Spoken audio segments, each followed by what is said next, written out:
तो गाइज मैं हूं आयुष और आप देख रहे हैं रेसल इंडिया। स्वागत है आपका आज की इस वीडियो में जहां पे हम बात करने वाले हैं रॉयल रंबल के बाद हुई मंडे नाइट रॉ के बारे में। जी हां, और एलिमिनेशन चेंबर जो अगला पेपर व्यू आने वाला है सऊदी अरेबिया जेडा के अंदर, उसके लिए डब्ल्यूडब्ल्यू ने अपने काफी सारे प्लान्स रिवील कर दिए हैं। मेनली कि क्या डब्ल्यूडब्ल्यू चैंपियनशिप का मैच होने वाला है, साथ ही साथ हमें एक बड़ा सरप्राइज देखने को मिला for the raw women's championship, उसके बारे में हम बात करेंगे।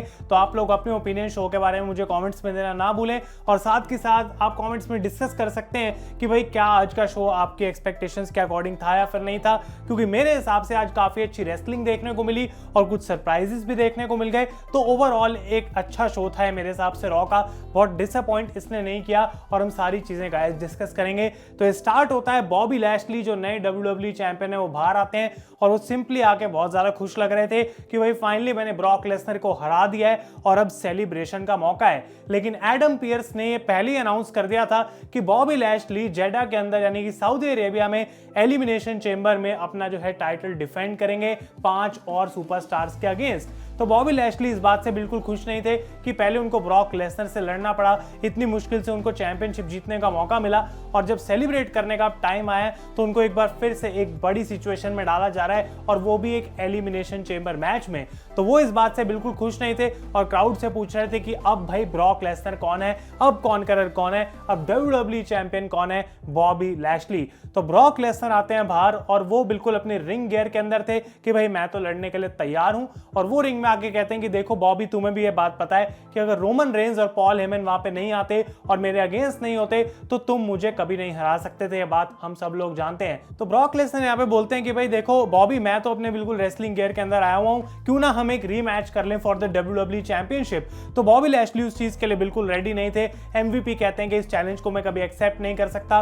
तो ब्रॉक लेसनर कहते हैं देखो बॉबी, तुम डर रहे होगे शायद कि मैं तुम्हें चैलेंज करूंगा रेसलमेनिया के लिए, और ऐसा कुछ होने वाला नहीं है, क्योंकि ये बहुत ऑब्वियस है कि मैं रोमन रेंज को चैलेंज करूंगा। लेकिन तुमसे मुझे इस वजह से लड़ना है क्योंकि रोमन रेंज के साथ जो मेरा मैच होगा वो कोई नॉर्मल मैच नहीं, बल्कि एक टाइटल वर्सेस टाइटल मैच होगा। मैं तुम्हारा टाइटल छीनना चाहता हूं, इसकी वजह से मैं तुम्हें यहां पे चैलेंज कर रहा हूं। ऑब्वियसली बॉबी लैशली इस चीज को मना करके वहां से चले जाते हैं, लेकिन यहां पे एडम पियर्स रिंग के अंदर खड़े होते हैं और वो अनाउंस करते हैं कि ऑफिशियली जो 5 बंदे बॉबी लैशली के अगेंस्ट लड़ेंगे एलिमिनेशन चेंबर में, उनमें से एक होने वाले हैं ब्रॉक लेसनर, और ये चीज गाइस यहां पे ऑफिशियल कर दी गई। तो डब्ल्यूडब्ल्यू ने काफी कूल कॉन्सेप्ट यहां पे बना दिया है कि क्या अभी भी रोमन वर्सेस ब्रॉक एक टाइटल वर्सेस टाइटल मैच हो सकता है, क्या Brock Lesnar elimination chamber match जीतेंगे, या फिर सिर्फ ब्रॉक को सऊदी अरेबिया में लड़ाने के लिए ये एक ऑप्शन था डब्ल्यूडब्ल्यू के पास और उन्होंने ऐसा करा। आई थिंक जो दूसरा मैंने बात बोली वो सच है, लेकिन तब भी इंटरेस्ट डेफिनेटली बन रहा है, क्योंकि अगर ब्रॉक लेसनर एलिमिनेशन चेंबर हारते हैं तो कौन उनको वहां पे एलिमिनेट करेगा, वो देखना बहुत इंटरेस्टिंग रहेगा।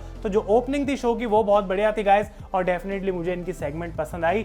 इसके बाद हम बात करते हैं तो शो थोड़ा सा डाउनफॉल पे गया, क्योंकि रिया रिप्ली का मैच हुआ निकी एएसएच के साथ, जिसमें कुछ खास मेरा इंटरेस्ट नहीं था। रिया रिप्ली जीत गई। आई थिंक इनकी स्टोरी लाइन अब आगे बढ़नी चाहिए, क्योंकि मेरा इसमें बिल्कुल भी इंटरेस्ट नहीं आ रहा। इसके बाद हमें अलेक्सा ब्लिस की नई सेगमेंट देखने को मिली आज, और वहां पे जो उनके डॉक्टर हैं उनको फेक लिली डॉल वापस गिफ्ट करते हैं। वो कहते हैं मैंने डब्ल्यूडब्ल्यू शॉप से इस रेप्लिका को लिया है, ये तुम्हारी रियल लिली नहीं है। लेकिन अलेक्सा ब्लिस बहुत खुश होती हैं और डॉल को अपने पास रख लेती हैं, ताकि ऑब्वियसली वो अपने पुराने स्टेट में वापस आ सकें।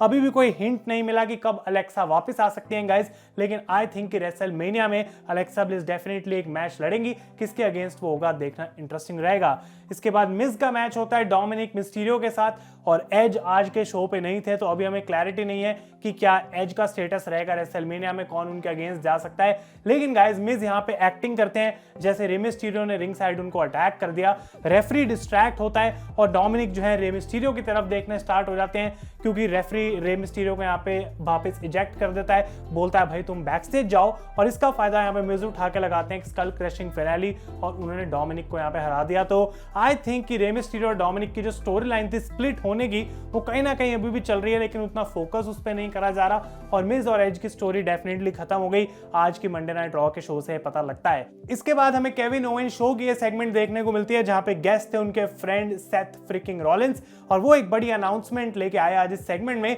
कि एडम पियर्स ने ऑलरेडी उनको एलिमिनेशन चेंबर मैच में जो है वो डाल दिया है। अब केविन ओवेंस को एक क्वालिफाइंग मैच के लिए ऑलरेडी अनाउंस करा गया था, तो मुझे समझ नहीं आ रही कि कैसे कोई बंदा सीधा एलिमिनेशन चेंबर में और फिर कुछ लोगों को क्वालिफाई करना पड़ रहा है। और सेम चीज शायद केविन ओवेंस भी सोच रहे थे, क्योंकि वो यहाँ पे सेथ पे बहुत मक्खन लगाते हैं कि मेरे दिल में अभी भी तुम ही यूनिवर्सल चैंपियन हो, और क्यों ना तुम जाके एडम पियर्स से बात करो कि मैं भी बिना क्वालिफाई करे एलिमिनेशन चेंबर में आ जाऊं। तो सेथ रॉलिंस कहते हैं कि भाई मुझे नहीं पता कि मैं ये चीज करूंगा या फिर नहीं। केविन ओवेंस कहते हैं अगर मैं होता तुम्हारी जगह सेथ तो डेफिनेटली ये चीज करता। लेकिन उसके बाद बाहर आ जाते हैं यहाँ पे ऑस्टिन थ्योरी, और उसका मैच देखने को मिलता है केविन ओवेंस के साथ, जो कि एक एलिमिनेशन चेंबर क्वालिफायर था। और यहाँ पे गाइज एक बहुत ही कमाल का मैच हुआ। आई थिंक 10-11 मिनट ये मैच चला होगा, और ऑस्टिन थ्योरी कुछ फ्रेशनेस फील हो रही है रॉ के ऊपर।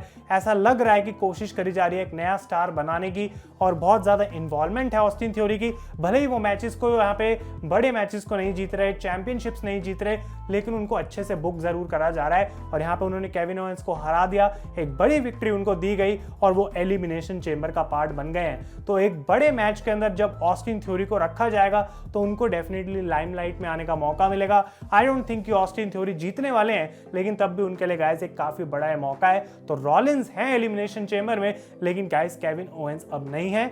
अगली चीज की हम बात करते हैं तो हमें देखने को मिलता है एंजेलो डॉकिंस का मैच अगेंस्ट डॉल्फ जिगलर। यहाँ पे एक बार फिर से कुछ भी खास नहीं था। आई डोंट नो कि यहाँ पे रॉ टैग टीम डिवीजन में चल क्या रहा है, लेकिन आरके ब्रो के अलावा मुझे कुछ भी इंटरेस्ट करता नहीं है। और यहाँ पे गाइस एंजेलो डॉकिंस जीत गए हैं डॉल्फ जिगलर के अगेंस्ट। इसके बाद रिडल और चैड गेबल के बीच में ये स्कूटर रेस हमें देखने को मिली throughout Monday night Raw, और इनको जो अरीना के 50 लैप चलाने थे स्कूटर पे, जो भी फिनिश लाइन क्रॉस करेगा रिंग साइड पे पहले, वो इस रेस को जीतेगा। तो 2-3 सेगमेंट्स बैक स्टेज हमें देखने को मिली, जहां पे कभी ओमॉस को कन्फ्रंट कर रहे हैं, कभी स्ट्रीट प्रॉफिट्स को कर रहे हैं, तो थोड़ा इसको फनी बनाया गया पूरी चीज को। और लास्ट वीक जबकि Chad Gable spell bee challenge हार गए थे, इस हफ्ते ऐसा लग रहा था कि वो इस रेस को जीतने वाले हैं, लेकिन जैसे ही रिंग साइड पे आते हैं चैड गेबल वहां गिर जाते हैं। और रिडल जब लाइन क्रॉस करने वाले थे और ऐसा लग रहा था कि वो रेस जीत गए, ओटिस वहां पे आके जो है रिडल को अटैक कर देते हैं। तो यहाँ पे चैड गेबल रेस जीत गए। और नेक्स्ट वीक अब जो है हमें क्विज की सेगमेंट देखने को मिलेगी। हर हफ्ते इन दोनों टीम्स के बीच में कुछ ना कुछ गेम्स होंगी। लेकिन इसके बाद रिडल जो है माइक लेके कहते हैं कि बिल्कुल सही नहीं हुआ, उनको एक मैच चाहिए था अगेंस्ट चैड गेबल, लेकिन चैड गेबल ऑफर करते हैं match against Otis. Adam Pearce आते हैं बाहर और कहते हैं भाई इस मैच को मैं एक एलिमिनेशन चेंबर क्वालिफाइंग मैच बना रहा हूं। एक बार फिर से मैं कहना चाहूंगा एक अच्छा मैच देखने को मिला, डिसेंट एंटरटेनिंग मैच था ये। और यहाँ पे गाइस रिडल की विक्ट्री हुई और उन्होंने यहाँ पे ओटिस को जैक नाइफ कवर लगाया और वो अब एलिमिनेशन चेंबर का पार्ट बन गए हैं। ये रूमर्स आ रहे हैं कि शायद अगर रिडल और रैंडी ऑर्टन का स्प्लिट होता है तो उनकी फ्यूड रेसलमेनिया में भी हो सकती है फॉर द WWE चैंपियनशिप। तो गाइस पॉसिबल है कि अगर रिडल एलिमिनेशन चेंबर में है तो क्या पता वो भी WWE चैंपियनशिप जीत जाए। इंटरेस्टिंग सिचुएशन बन रही है और किसने क्वालिफाई करा उसके बारे में अभी बात करते हैं। इसके बाद यहाँ पे भाई ये वीर महान का प्रोमो दिखाया जा रहा है कि वो आ रहे हैं रॉ पे। एंड आई थिंक इससे पहले कि वीर महान मंडे नाइट रॉ पे आए, शायद मैं वापस इंडिया चले जाऊंगा, क्योंकि इतने टाइम से इनका प्रोमो दिखाया जा रहा है और अभी तक तो वो रॉ पे मुझे देखने को नहीं मिले। तो क्या उनके प्लान्स है, कब डेब्यू होगा? भाई प्रोमो देख देख के लोग थक गए हैं। तो आई डोंट थिंक कि इसमें गाइस यहाँ पे कोई सेंस थी। इसके बाद बियांका का मैच होता है कार्मेला के साथ, बियांका जीत जाती हैं, उनकी स्ट्रॉन्ग बुकिंग कंटिन्यूड है, लेकिन यहाँ पे एक बार फिर से गाइस कुछ खास इंटरेस्ट था नहीं। और फाइनली जो मेन मैच था, मेन इवेंट था इस शो का, AJ Styles against Rey Mysterio, एक और एलिमिनेशन चेंबर क्वालिफाइंग मैच। और जबकि बहुत ज्यादा टाइम इस मैच को नहीं दिया गया, तब भी इन्होंने गाइस एक काफी बढ़िया रेसलिंग क्वालिटी का मैच डिलीवर करा। AJ Styles at the end Rey Mysterio को हरा देते हैं और उन्होंने भी क्वालिफाई कर लिया फॉर द एलिमिनेशन चेंबर। तो Austin theory, Seth Rollins, riddle, AJ Styles, Brock Lesnar और बॉबी लैशली, ये 6 बंदे एलिमिनेशन चेंबर का पार्ट बनेंगे और एक बड़ा मैच ऑफिशियल हो चुका है आने वाले WWE के पेपर व्यू के लिए। गाइस आपके थॉट्स क्या हैं सारे पार्टिसिपेंट्स पे मुझे नीचे कमेंट से बताएं। और फाइनली शो को एंड करने के लिए बाहर आती हैं रोंडा राउजी और वो अपने प्रोमो में बात करती हैं शार्लेट फ्लेयर या फिर रेबेका यानी कि बेकी लिंच, किसको मैं पिक करूंगी फॉर द रेसलमेनिया मैच। और यहाँ पे वो कहती हैं कि भाई मैं दोनों को हरा सकती हूँ, मेरे को एक बार फिर से किसका चैंपियनशिप लेना है, मुझे बस वही सोचना है। तो यहाँ पे किसी का नाम नहीं लेती, लेकिन कहती है कि जिसका भी मैं टाइटल लूंगी उसके बाद पता लग जाएगा that who is the baddest bitch in WWE।